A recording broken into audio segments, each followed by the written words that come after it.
السلام عليكم ورحمة الله وبركاته. ازيكم حبايبي؟ عاملين ايه؟ يا رب تكونوا بخير جميعا.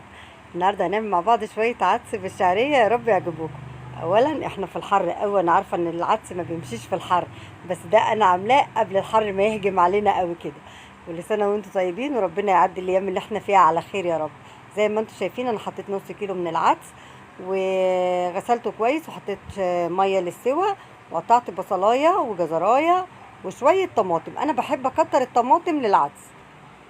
بقطع الجزر والبصل كده زي ما انتم شايفين قطع صغيرة، وبحط راس توم مفصصة كده راس صغيرة كده، 5 6 فصوص توم. وبقطع الطماطم، انا بحب اكتر فيه الطماطم زي ما انتم شايفين، لان انا بحب لونه الاحمر الحلو ده. بحب العدس يكون يعني محمر كده مش اصفر، يعني انا ما بحبش اللون الطبيعي للعدس بعد السوا. لا، بكتر له الطماطم عشان يديني لون حلو.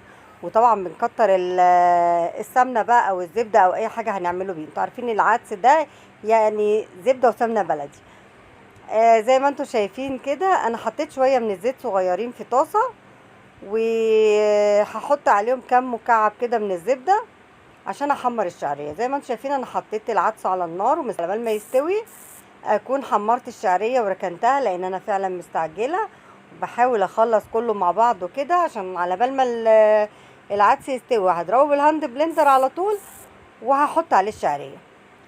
بنجز كده في الوقت عشان فعلا كنت في اليوم ده انا عايزين يعني قامت في دماغنا كده ان احنا ناكل عدس، فاسرع حاجه كده ممكن اعملها بسرعه بسرعه. عملنا عدس حلو قوي ان شاء الله، الطريقه بتاعته تعجبكم.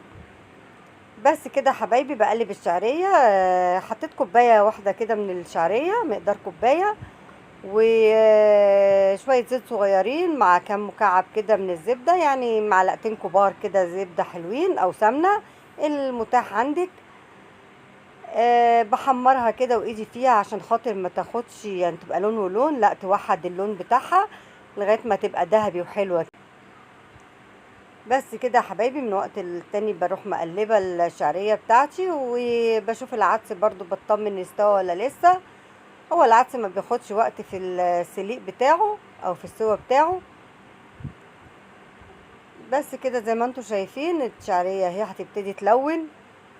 انا بحمر الشعريه على يعني حلو عشان خاطر ما تبقاش واحده وواحده. هو بتفور بقى عشان خاطر دي زبده، فانتوا عارفين الزبده لما بتتحط على النار بتفور. حاطه معاها شويه زيت صغيره عشان خاطر ما تتحرقش. بصيت على العدس بتاعي كده لقيته لسه، فبكمل تحمير الشعريه. بصراحه العدس ده من الاكلات الجميله قوي. هنا حمرت الشعريه وطفيت عليها بقى، ومستنيه اشوف العدس بتاعي خلاص دخل في السوا. اول ما بتلاقي العدس اتهمك كده والعدسية نفسها اتهرت كده خلاص بيبقى استوى.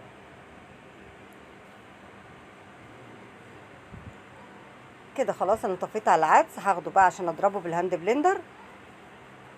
وبعد ما بتضربيه بالهاند بلندر لو هو مش مستوي حلو بتصفيه. بصراحة انا يعني ما كنت مستعجلة ما صفيتوش، بس هو لازم يتصفى.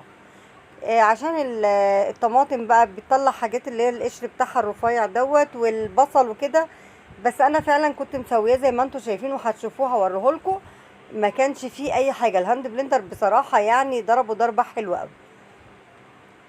ضربته كده على طول انا زي ما هو. بصوا سخن ازاي والدخان لسه طالع منه، بس فعلا عشان انا كنت مستعجله. الهاند بلندر معدن زي ما انتم شايفين كده فبيستحمل السخونيه. فروحت ضرباه وهو سخن، ما استنيتش عليه، والشعريه متحمره جاهزه هحطها عليه على طول. واول ما يقوم في الغليان بديله التوابل بتاعته وبدفع عليه، وكده يبقى معانا احلى شويه عدس. ضربته كويس زي ما انتم شايفين كده. اهم حاجه الضربه السريعه ديت، وتتاكدي ان هو خلاص فعلا ما فيهوش اي شوائب. بصوا لما بيكون في تفل في الطماطم وانا بفك الهاند بلندر كده بلاقيها ماسكه في الحروف، هي فعلا ما كانش في حاجه خالص. عشان كده انا استعجلت وما صفيتوش. لكن طبعا انا ما اضمنش اللي هيعمله لازم يصفيه، لان ممكن يبقى فيه شوائب كده. انا كنت مسوياه ومتكيه عليه كويس قوي في السوا. حطيته على النار والشعريه بتاعتي خلاص كانت متحمره. ولعت عليه كده، وهو طبعا هيقوم في الغليان كده هروح مدياله الشعريه ومظبطه الحياء بتاعه بقى ملح وفلفل، عايزه تحطي مكعب مرق الدجاج، ظبطي الحياء بتاعك بقى، شويه كمون شويه شطه. التوابل والحياء ده طبعا بيديله طعم حلو قوي. انا بحط بصراحه شطه وكمون وفلفل اسود، ما بحطش اكتر من كده في العدس. شطه وكمون وفلفل اسود والملح طبعا.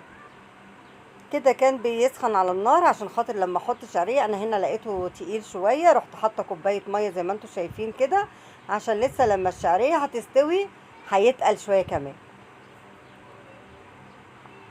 حطيت الميه وهسيبها بقى كده قيمه ما تخش في الغليان. هحط الشعريه وتغلي كلها مع بعض كده غلوه واحده عشان الشعريه بتاعتي ما تتهريش. حطيت هنا معلقه اهي من الكمون وشويه شطه، من كل حاجه معلقه صغيره كده. انا عامله نص كيلو عدس، بسم الله ما شاء الله، يعني كانت الكميه حلوه زي ما انتم شايفين كده. العدس ده انا عاملاه بقاله فتره، منزله له شورتس بقاله حبه حلوين يعني. لكن بصراحه يعني انا بعمل الفيديوهات وبنساها، فبتنفعني في وقت ما كنتش صورت فيه.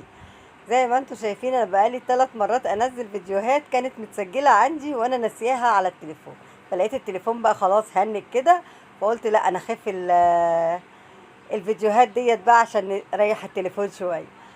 قلبته كده زي ما انتم شايفين. قلبت التوابل، عايزه تحطي مرق الدجاج حطي، بتبقى طعمها حلو قوي في العدس ده، حسب حريتك طبعا. قلبت التوابل كويس عشان خاطر ما تكلكعش كده، لان انا حطاها وهي سخنه كلها. بدوق بقى، جبت معلقه كده وبدوق الحياء بتاعه حلو. بصوا جميل، يستاهل لايك. اسرع عدس ممكن تعمليه. الشعريه بتاعتنا جاهزه خلاص، احطها وهيغلي على طول بالشعريه وحطفي عليه. طبعا بصوا لازم ننزل حبه الشعريه اللي في الطاسه دول. بس كده ظبطنا الحياء بتاعنا والتوابل بتاعتنا وشويه العدس الحلوين قوي دول. بصوا شكلهم يعني بيتكلم لوحده، الا كمان لما هغرفه بقى تشوفوا المنظر كده حاجه فاخر من الاخر. شوربه العدس جميله وبتتاكل، يعني حتى لو عامله اكل وعندك شوربه عدس بتحطي برضو جنب الاكل بتاعنا. شوربه العدس بتبقى جميله جدا. جبت الطبق او البوله اللي انا هغرف فيها العدس، هنا كان غلي وطفيت عليه خلاص. بقلبه تقليبه كده بقى قبل ما اغرف العدس بتاعنا. بصوا القوام بتاعه حلو قوي، شوربه مش تقيله ومش خفيفه. والشعريه برضو مش مكتراها عشان الشعريه لما بتقعد في العدس بتنشي. فانا برضو حطيت قيمه كوبايه صغيره كده وحمرتها وحطيتها على العدس. العدس بتاعنا لونه جميل قوي، ده من الطماطم. بص المنظر، الله بقى على حته الزبده دي فوق العدس كده وانتي بتغرفيه، الله على الجمال. بصوا المنظر. وده كده كان نهاية الفيديو بتاعي، يا رب يكون عجبكم، يا رب ما كنتش طولت عليكم. ولو عجبكم الفيديو ما تنسونيش باللايك الحلو والسبسكرايب والكومنت بتاعكم بيساعدني. هستنى رأيكم في التعليقات واشوفكم في فيديو جديد. باي باي.